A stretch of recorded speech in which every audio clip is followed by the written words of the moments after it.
program is a public access production. Comcast is required to provide time on this channel and make it available pursuant to franchise agreements with the communities we serve. Comcast is not affiliated with the following program or the producers of public access programming and is not responsible for the content. The following program does not reflect the opinions of Comcast or its affiliates.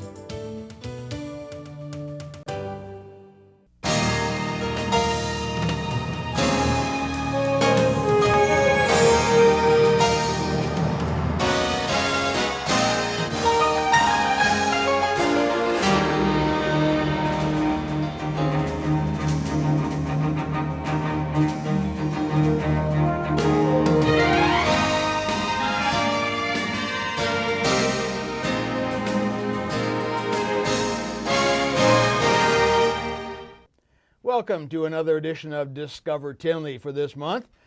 Thanks for watching. My name is Ron Centanni. I'll be your host today. And the program, as always, we try to highlight the organizations and people in Tinley Park that make the Tinley Park a great place in which to live.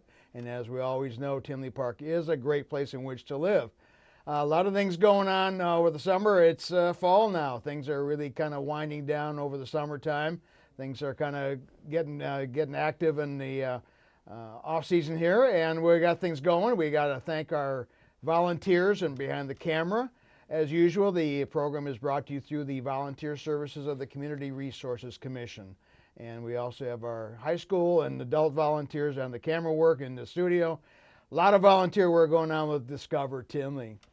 Well, as we do every year, we try to, in the beginning of the year, as October coming up, and school has started. And as we know, I know a couple of years ago, I don't know if you remember, Tinley Park won an award for one of the best places in the country to raise kids. And one of the reasons was because we have a good school system in our town. And one of the great schools in town is Andrew High School, and we're lucky enough today to have the principal of Andrew High School, Robert Nolting. Welcome to Discover Tinley. Thank you. Thanks for having me. Yeah. How's the school year's going now? How's it starting? It started really well. We had a great beginning of the year. We have about 2,100 kids at Andrew this year, and we've really embraced the theme that our seniors developed this year, which was Be Bold, Be Gold.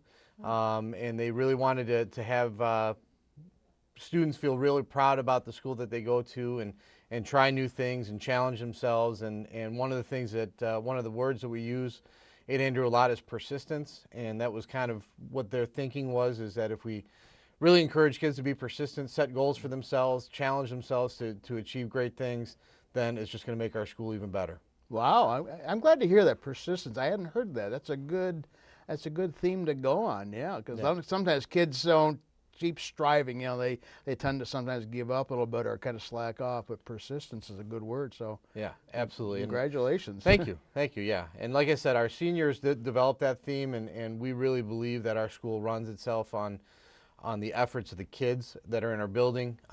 We as adults just try to set the foundation, and they go forward. And this was step one in the process of having our seniors kind of develop that theme and embrace something that they will continue on until they graduate in a few short months, believe it or not. Yeah, it does go by fast, doesn't Too it? fast, too fast, yeah. What is kind of the atmosphere around Andrew? What would you classify it as, or how would you describe it? Well, it's interesting. Every time we hire somebody, we're asked the same question, and every time somebody retires from Andrew, we kind of poll them on the way out. And I think that the two things that come across again and again is it has a sense of community. You know, Andrew by definition is a very large school. You know, 2,000 students for high school is a very big school, but it does not feel big. It feels very small.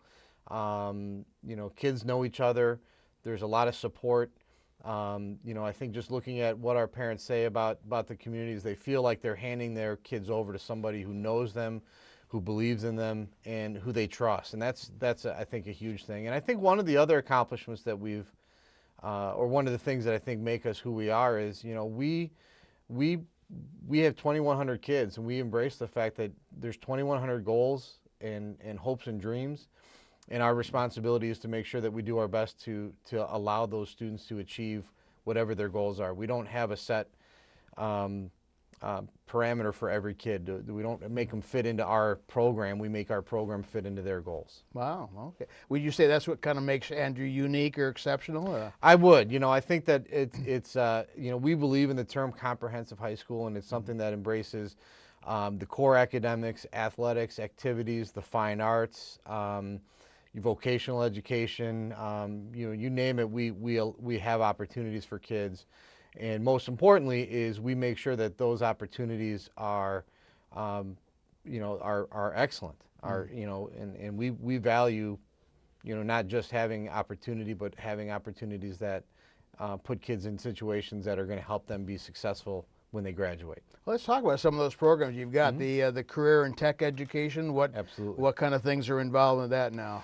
Well, beyond the classroom, we have business and consumer sciences and applied technologies. But the thing I think that we have a lot of is we have a lot of opportunities for kids to compete in those areas. Just recently this summer we had a student compete in culinary arts, and she placed second in the nation in that category. In Skills USA, we have a program called Business Professionals of America, where they compete in various business advertising. We had a student that won state this past year in developing phone applications. We also have a very successful, speaking of where we're at, we have a television production program that's actually, we're one of the showcase schools throughout the nation. They primarily focus on athletic production, but they also incorporate fine arts. They showcase our graduation. When people watch our graduation on our website, that's being produced and videoed by high school students. Wow. So, which is amazing when you watch the quality. So our ability for kids to extend themselves into business and graphic arts and some of those areas is I'm impressed by it. I'm sure we definitely have a reputation throughout the state of having really successful programs. Well, that's good to hear, because sometimes you hear school, the liberal arts and the English and the math and the science. They don't think about there's other things besides just those academic programs. Right. There's some excellent things that kids need to get into and get involved in. So it's nice that Andrew has that opportunity for them to do that kind of stuff. Let's talk about your academic program. You got a pretty good academic program over there, right? We do. We have we have a very college-focused community. 92% of our graduates last year went on to a 2 or 4 year school. So obviously the academics are an important part, integral to that.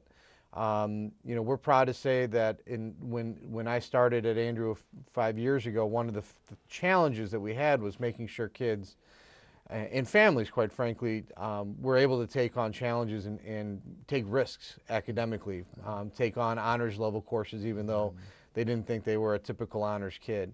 And what we've seen is an increase in our kids that take on an advanced or even an academic curriculum.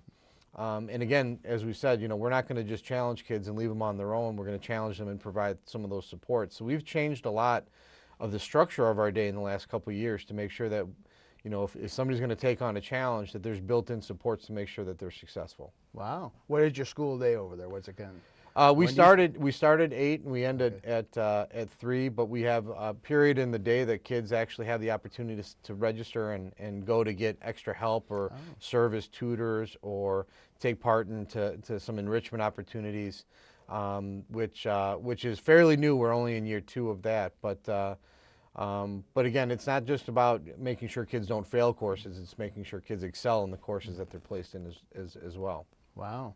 And you kids do pretty good on the big tests, the academic tests and everything? Yeah, the big tests, we have ACT is, of course, if you're a college-bound student, that's a requirement. And in our state, that's a requirement for all students to take. And we've historically placed in the top 10% in the state with our ACT scores.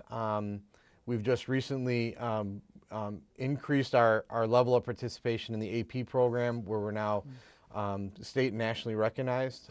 For the first time in school history last year, we were named in the Washington Post as one of the most challenging schools in the nation, and that takes into account your involvement and success in advanced placement programs. So we're very proud of that. That's, being the first time for that is, some would say is a long time coming, but, it's really the fact that our students have embraced the challenge we set out for them a few years ago. Right, and that's especially important that they do take on that challenge. And there's a little controversy about tests and test scores, Sure. but it's it's a given. So we do the best. But it sounds like you guys are doing a well above average, producing good results. Absolutely, yeah. And like I said, we've received some honors just recently from a publication called the Daily Beast, which is connected to Newsweek magazine, and they named us one of the top schools in the nation for our ACT scores combined with some other factors like graduation rate. So, those are things that we're really proud of. We like I said at the beginning, persistence is a word that we use a lot at Andrew, and I think this is an indication of kids being persistent. It's not easy to succeed academically. It's not easy to succeed in a rigorous curriculum, but those are qualities that our kids are going to be successful with later in life because they learn them when they're in high school. Right. Well, in addition to academics, you've got some other programs. The athletic program, I know it's a pretty good one. What's going on in that now? And well, we've had a lot of historic success, and we've been very proud of that. We're kind of at a change. We've had a lot of our staff, including our coaching staff, kind of turning over just over time, from retirements and some things. So we're really, I guess that's kind of an evolving thing. We have a new athletic director, Mike Dwyer. He actually came to us. He was a kid of Andrew High School. He actually went to Lockport High School as a student, but his father was an employee at Andrew, and he spent his childhood basically growing up in the gyms and whatnot. He started his career at Andrew High School, and he became a teacher there, and now he's our athletic director. And he brings a sense of community. He's got a lot of very aggressive goals for connecting better with our youth programs, with our middle school partners, making our coaching staff a little bit more connected with each other, which I think is important. We like to embrace the fact that athletes should be athletes and not single sport athletes. So we want our football players to run track. We want our soccer players to wrestle. And having coaches that embrace that is important. So that means that they work together. And in addition to a new athletic director, we have a new head football coach. We have a new boys basketball coach. We have a relatively new wrestling coach, girls volleyball. So you mix some of that new blood with some of that old, and I think that we have a lot of good things going. And again, we've had some success. We've had state champions. Bowling has been our marquee sport. Yeah. We have 6 state champions, and we almost got another one last year. But we want to have that success in more than just bowling. So across the board, we want to have a presence at the state level, as we like to say. Well, we're getting towards the end. One last thing I wanted to ask you about, it's kind of your community service requirement. That's kind of unique. What briefly is that all about, and what do the kids have to do with that? Well, the nice thing is we require a minimum of 24 hours, but what we noticed is over time that it became part of our culture, that students were interested in doing more community service, not just through school organizations, which that in and of itself is substantial, but with also just in the community. And in fact, last year we took note that we had over our graduating class, our class of 2014, accumulated over 35,000 hours of community service, which was about just under 70 hours per graduate. And that's in our community, so it's a testament not only to Andrew but to Tinley Park and Orland Hills, and some of our other communities in the area that those kids are out there, they're helping our community-based organizations, and I think it's mutually beneficial. Oh yeah. Well, I've relied on them for our Discover Tinley program in the spring, so they've been very good about doing that. And one last thing, maybe you know, we haven't talked about the band program, but our right. next guest is going to be the band director, so Absolutely. we'll let him talk about that. Thanks for coming to Discover Tinley and talking to Andrew. Sounds like you got quite a good school going there, quite a good operation going there, and a really tremendous atmosphere. So good luck to you and keep up the good work going. All right. Thank you very much for having us. Andrew High School Principal Robert Nolting. It will be a weekend full of nonstop fun from December 5th to the 7th when the Village of Tinley Park and the Community Resources Commission present this year's holiday events. The weekend kicks off at Friday, 6 p.m. with the lighting of the spectacular 35-foot holiday tree. The popular holiday market will be open all weekend, Friday 6 p.m. to 9 p.m., Saturday noon to 6 p.m., and Sunday noon to 5 p.m. Visitors can receive a complimentary photo with Santa and Mrs. Claus from noon to 6 p.m. Saturday and from noon to 5 p.m. Sunday. Take a horse-drawn carriage ride from the train station through historic downtown Tinley Park. Be sure to watch the ice carving demonstration and enjoy classic holiday movies at nearby Old Zion. The annual Parade of Lights will close the festivities at 5 p.m. on Sunday, December 7th, from 179th Street North to 171st Street. Bring your friends and family for a weekend of holiday cheer. Well, it was very enjoyable talking to the principal of Andrew High School, Mr. Nolting, and a lot of great things going on at that school. And it's over on 171st Street, so anytime chance to look around there, drive by there. Tremendous programs going on. And one of the programs we didn't talk about a whole lot because we have the director of the music program, the band programs over there for our next guest, Mr. Mark Iwinski, for the director of bands. Mark, thanks for coming to Discover Tinley. It's great to be here. Thank you so much. Yeah, Thank you so director much. of bands. Now, is there more than one band over there? Yes, we have a lot of bands at Yeah. Andrew High School. Actually, we have a competitive marching band, which is our probably most visible portion of the band program. It's something that happens to perform at every home football game. It's the largest ensemble, but those students divide themselves up by ability level into 3 separate concert bands that will rehearse during the day, and those groups put on their own concerts in the fall, which is actually all year they put on their own concerts. We have jazz bands, we do jazz combos, we have the orchestra pit, so there's a lot, and it's nice that it's spaced throughout the year, so it's not all going on at one time. How many kids you got in the band program over there, do you think? Total, it's about 120 kids. In the marching band, it's exactly 100 kids. So we have a few students that participate in sports in the fall that don't participate in the marching band, but still have, and some of our top students actually participate in our concert band program and not part of the marching band program.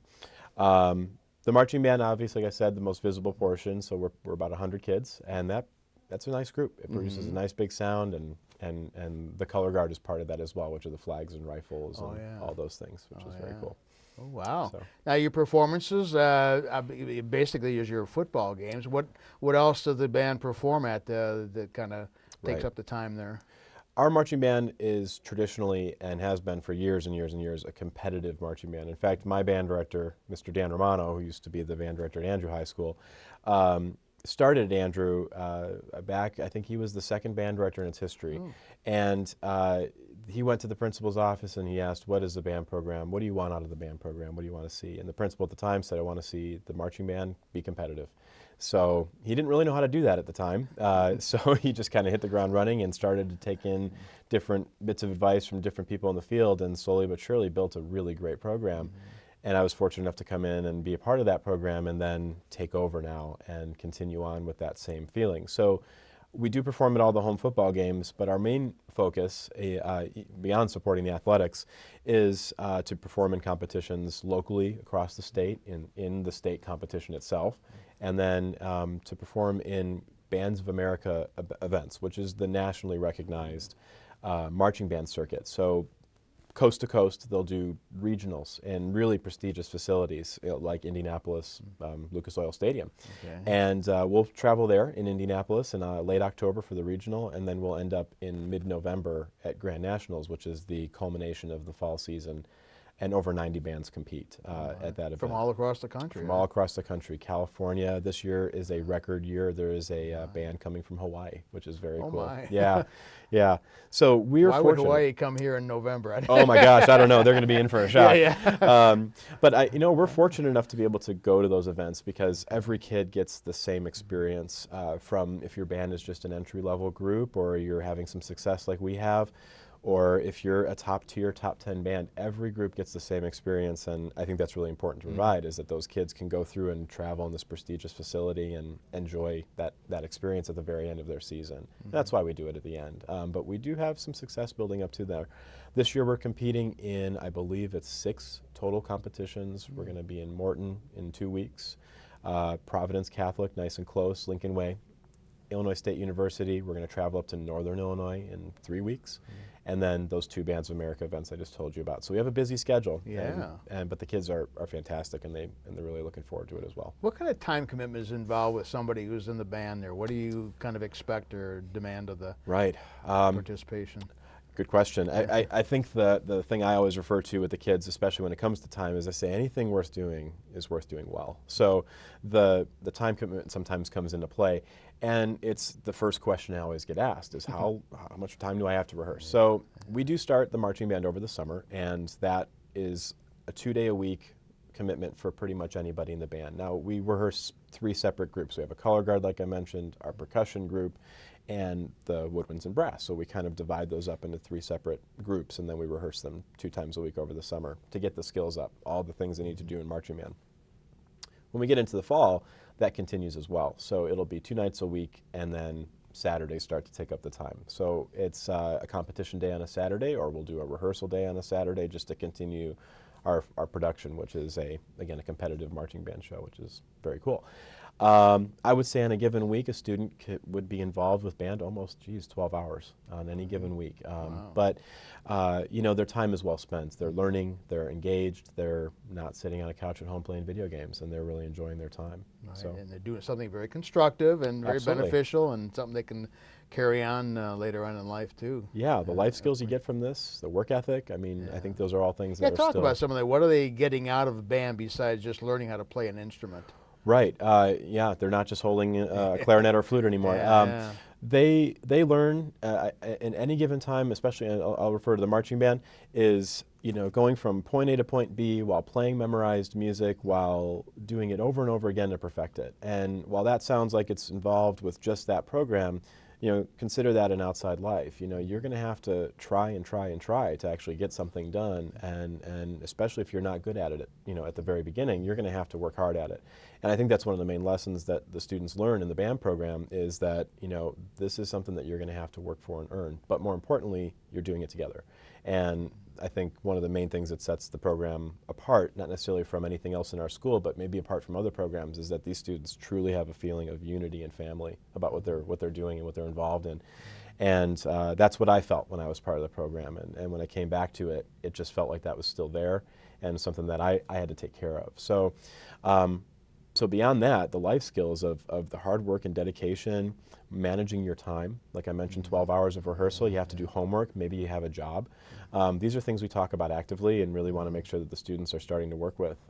Not to mention, obviously, doing well in school. The band kids and music students, they're sometimes among the smartest and the higher ranking students in the school. Not always, but that music and that kind of academic field start to go together. But I think they gain a lot of those life skills just by being part of the program. Wow. Yeah, it's very cool. Well, that go along with your theme this year, persistence too. You're teaching, you probably taught that before. Right. It even came up this year. Oh yeah, and I think the show itself, we're doing a show called Made in America. And Americans, we're persistent people, Our show is great. It's kind of set in the 1940s. And we're basically depicting good American life. Pearl Harbor gets bombed, and we're going through a hymn to a fallen, to the fallen soldiers, and then we're finishing off with a happy ending, which often happens in our culture. So it's really kind of cool. It's going to progress you through what a school year can be. Wow. Sometimes we have tragedy and triumph, that kind of a thing. So. Wow, Very cool. I'm going to come and see it. Please do. Oh man, we'd love to have you. Love to have I'm you. going to watch that. Now, the marching band, the season gets done about November. Now, what do you do after November now with the bands? Right. pick up right away and start going with the jazz bands. We do 2 jazz bands. We have a fantastic instructor that comes in and helps me out, Mark O'Connor. He's a Tinley Park native, and he's a saxophone player. If you ever hear the name Mark O'Connor, go see him. He's a great player. He comes in and helps out with the jazz band. And then we do the musical orchestra, and that comes up in the spring. And our winter percussion ensemble starts up as well. Yeah, let's talk about that. The basically, I saw in the paper they won a little championship, didn't they? Just a little one, my goodness. WGI World Championships. Winter Guard International is what that stands for. And our group has been really successful over the year. I am fortunate enough to be supported by some staff members that work with me. And their director is, that percussion group's director, his name is Alan Baroni, also an Andrew grad. He works with 2 other directors, Mike Zuziak and John Kelly. These are John Kelly's an Andrew grad, and Mike Zuziak's been working with our program for almost 15 years. These 3 guys have decided they wanted to make this program something special. So they, through my support and through the fostering of trying to get this thing rolling, put together a 5-minute indoor percussion show, which is on a gym floor. So it's just like a marching band, outside, but a little bit shorter, inside, and only percussionists. And we have almost half of the group this past year were non-percussion players. They were on a secondary instrument. And went through a whole competitive season, which ended in April, and that started in January and ended in April. And they ended in Dayton, Ohio with 3 rounds of competition, semifinals, prelim, semifinals, and finals, and came out on top every single time. The world champions. World champions Wow. in Scholastic A, and I couldn't be prouder of the group. They are such a fantastic group of kids. We were recognized by the school board, by our own mayor. It was just a great year for them at the end. It was awesome. Fantastic. Yeah. Wow. That's pretty good. And how many kids are involved in that now? That program is about 28 students. Okay. So it's a select group. It auditions, and it's become a competitive auditioned group. It's hard when you have to limit the size of a group, but these groups are all in that kind of wheelhouse of about 28 to 30 students. Just because of, obviously, we're on a gym floor, we can't really fit that many people out there. So it's got to be a pretty small group. But it's really great to see that more kids want to join that because of its success. So you see, some competition, and through competition you have people practicing. So we like to see that. So well, we got a little bit of time. Just briefly talk about a couple other programs. You got the orchestra. You started an orchestra there, huh? Just this year, during the 0 hour, which is the hour that meets before the general school day, we have a beginner orchestra class, and it's something that we've been hoping to get off the ground and running. And we have a brand new teacher, Miss Linda Nussbaum, and she is working with us over at Andrew, and then also at Sandburg, teaching their orchestra program. So we're hoping to feature these, I think, about 15 students or so on our concert in actually the holiday concert. They're gonna play with the choirs, which is very cool. Oh, and your choirs? How many choirs do you have there? Andrew High School supports 5 choirs, and Mr. Chris Moan is their choir director, and fantastic group of students. I mean, it's just that program is growing just exponentially, and it's great to see a lot of kids just getting involved in music in the best way they can, which is to sing. Wow, so beautiful. It's very cool. You got quite a few kids involved with the music department over there, don't you? Yeah. I would say Wow. with the band and choir, we are probably close to 400 students. Oh, my It's, goodness. it's close, and across the theater department included That's with almost that. 20% of the school. That'd be, man, that's a great statistic, I think. Yeah, to Yeah. have those kids involved, yeah. Oh my! Now, very so cool. your background is now you said you're an Andrew grad, huh? Graduated class of 2002 and went to Illinois State University, studied music education there, had several great mentors when I was there to learn how to do this thing, to do the band director thing. Taught middle school for a couple years up in Schiller Park, Illinois at Lincoln Middle School, and I was fortunate enough to gain the position here at Andrew High School, and that's where I've been for the past 5 years. 5 years. Yeah. Any goals in mind, Oh, my real goodness. quick? I would say just to keep going the success and the traditions that we've had already established, and I think if the students feel that family kind of environment and that tradition of excellence, then we're gonna have some success no matter what we do. So I think we'd like to just continue that. Okay. Well, keep up the good work. Congratulations on all the good things Thank you. you've done so far, and it's a tremendous accomplishment, especially with that world championship under your belt. It's great. Not too many schools get that. So. I know. We were so happy that Yeah, that was able to happen. yeah. Maybe you can keep it up and do that kind of stuff again, and get some more championships at Andrew High School. Sounds Mr. great. Mark Iwinski, the director of bands at Andrew High School, and I think we've been very impressed with the quality of the programs at Andrew High School in town here. A lot of things going on, so keep an eye on what's going on at your local high schools. A lot of kids are doing some great things, and we enjoy watching all the things they do. Let's keep in mind things going on in Tinley Park, a lot of things happening. We'll see you next month with a special program, and we hope to enjoy living in Tinley Park with the great organizations we have in town here. We'll see you next month, and take it easy, and we'll see you next month and Discover Tinley.